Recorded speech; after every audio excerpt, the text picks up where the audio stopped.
Headlines आपने जानी, यहाँ देंगे आपको अहम खबर। कराची के इलाके हसन स्क्वायर फ्लाईओवर के करीब मुबैना पुलिस मुकाबला हुआ है।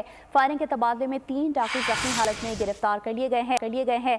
मजीद तफसीलात जानेंगे नदीम अहमद से। जी नदीम, आपको बता रहे हैं कराची में हसन स्क्वायर फ्लाईओवर के करीब मुबैना पुलिस मुकाबला हुआ है। फायरिंग के तबादले में 3 डाकू जख्मी हालत में गिरफ्तार कर लिए गए हैं। पुलिस के मुताबिक हसन स्क्वायर फ्लाईओवर के करीब मुबैना पुलिस मुकाबला हुआ। फायरिंग के तबादले में 3 डाकू जख्मी हालत में गिरफ्तार कर लिए गए हैं।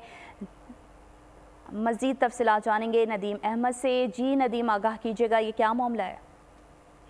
जी हाँ, ये गुलशन इकबाल ब्लॉक 13 है। हसन स्क्वायर फ्लाईओवर के करीब पुलिस और डाकुओं के दरमियान मुकाबला हुआ है। इस दौरान शहरियों ने पुलिस को बरवक्त निशानदेही की है, जिसके ऊपर पुलिस मौके पर पहुंची है और अजीज भट्टी पुलिस और डाकुओं के दरमियान दो फायरिंग के तबादले में 3 डाकू जख्मी हालत में गिरफ्तार हुए हैं, जिसमें वकास अब्दुल गनी, अब्दुल रऊफ और इनका तीसरा साथी महमूद शामिल है। इन तीनों जख्मियों को इलाज के लिए जिन्हें अस्पताल मुंतकिल किया गया, जबकि पुलिस का दावा है कि गिरफ्तार होने वाले तीनों डाकुओं के कब्जे से 3 अदद पिस्तौल, 2 मसरूका मोटरसाइकिलें, 1 छीना गया मोबाइल फोन और नकद रकम बरामद कर ली गई है।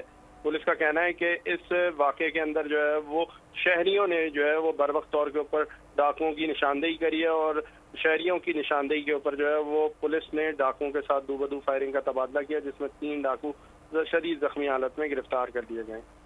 ठीक है नदीम, आप तफसीलात से आगाह कर रहे थे, आपका बहुत शुक्रिया।